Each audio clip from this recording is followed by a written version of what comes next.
Hi, my name is Grace York. I was the frog in Seussical, and today I'm going to be reading You're Only Old Once by Dr. Seuss. One day you will read in the National Geographic of a faraway land with no smelly bad traffic. In those green pastured mountains of Fada Fizzy, everybody feels fine at 103, because the air that they breathe is potassium free, and because they chew nuts from the tete-a-tete tree. This gives strength to their teeth, it gives length to their hair, and they live without doctors, with nary a care. And you'll find yourself wishing that you were out there, in Fada Fizzy, and not here in this chair, in the Golden Years Clinic on Century Square, for spleen readjustment and muffler repair. Just why are you here? You're not feeling your best. You've come in for an eyesight insolvency test. And if you're the type that gets finicky finnick, at this point you'll try to get out of that clinic, but they will outwit you as quick as a winnock. The quiz docs will catch you, they'll start questionnaring, they'll ask you point blank how your parts are all faring, and your grandfather's parts, and please try to recall if your grandmother hurt most in the spring or the fall. Did your cousins have dreadful wild nightmares at night? Did they suffer such ailments as bush driver's blight, chimney sweep stupor, or prune picker's plight? And describe the main cause of your uncle's collapse. Too much alphabet soup, or martinis, perhaps? And the next thing you know when you finish that test is somehow you've lost both your necktie and vest, and an oogler's oogling your stomach and chest. Your escape plans have melted, you haven't a chance. For the next thing you know, both your socks and your pants and your drawers and your shoes have been lost for the day. The ooglers have blossomed like roses in May, and silently, grimly, they oogle away.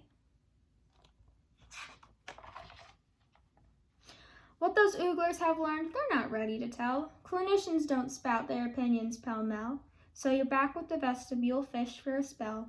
Norval won't bring you much comfort, you know, but he's quite sympathetic as clinic fish go. You'll sit there for several hours, growing tenser each second, fearing your fate will be worse than you reckoned, till finally Miss Becker, your Beckner, beckons.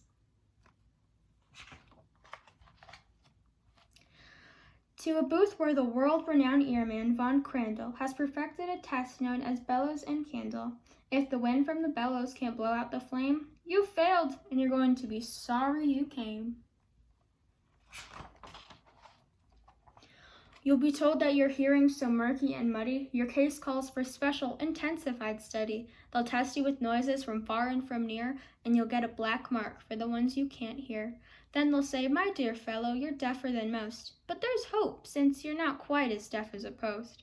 We'll study your symptoms, we'll give you a call. In the meantime, go back and sit down in the hall. So you'll find yourself talking to Norval once more, and Norval will think you're a bit of a bore, because Norval has heard the same stories before. To this fish you'll become a plain pain in the neck, while you wait once again for Miss Becker to beck.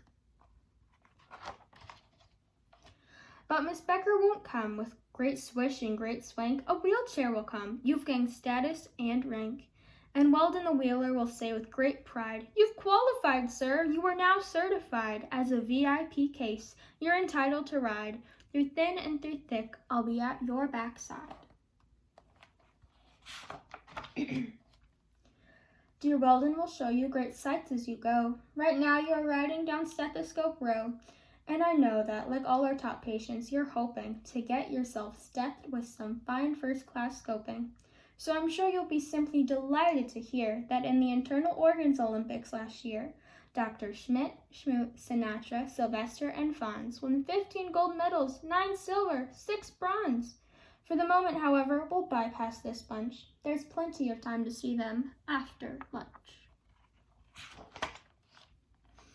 You must see Dr. Pollen, our allergy whiz, who knows every sniffle and itch that there is. Dr. Pollen will find, as he works on your case, if the face powder's wrong on your stepsister's face. You will check your reactions to thumbtacks and glue, catcher's mitts, leaf molds, and cardigans too. nasturtiums and marble cake, white and blue chalks, anthracite coal, and the feathers of hawks. Also corn on the cob. Also buffalo grease. And how you react when you're stared at by geese. He'll take copious notes, and then I'll hazard a guess. He'll send you downstairs to see Dr. Van Ness. Van Ness has enjoyed a high rate of success in his pioneer work in the study of stress, so you can be sure he will stress you a trifle. Then he'll send you around to see Dr. Von Eiffel. Dietitian Von Eiffel controls the Wuff-Wiffer, our diet-devising computerized sniffer, on which you just simply lie down and repose and sniff at good food as it goes past your nose. From caviar souffle to caribou roast, from pemmican patties to terrapin toast, he'll find out by sniff scan the foods you like most. And when that guy finds out what you like, you can bet it won't be on your diet. So from here on, forget it. Then into the new wing, we'll see Dr. Speckles, who does the 3 F's, footsies, fungus, and freckles. And next we'll drop in on young Dr. Jins, our A&S man, who does antrums and shins. And of course he'll refer us to Drs. McGrew, McGuire, McPherson, Blinn, and Ballou, and Timpkins and Tompkins, and Diller and Drew, Fitzsimmons, Fitzgerald, and Fitzpatrick too, all of whom will prescribe a prescription for you.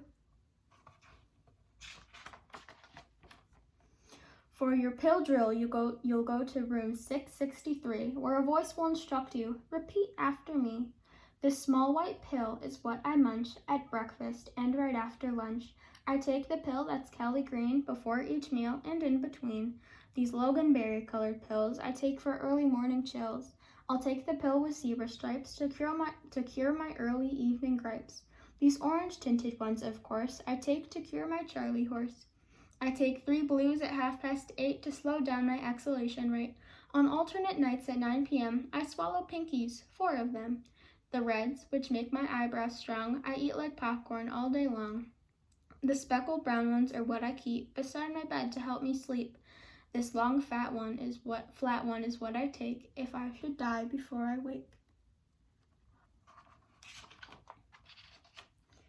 When at last we are sure you've been properly pilled, then a few paper forms must be properly filled, so that you and your heirs may be properly billed. Whereupon, if you're smart, there's a very good chance that you'll soon meet again with your socks, coat, and pants. And you'll know once your necktie's back under your chin, and Norval has waved you Godspeed with his fin, you're in pretty good shape for the shape you are in. Before I go, I would just like to thank the cast and crew of Seussical. Freshman year, you're always told, is really crazy, and I think the situation we're in now made it 10 times crazier. But the practicing and singing and dancing with you guys made it all worthwhile, and I can't thank you enough. So, thank you and goodbye.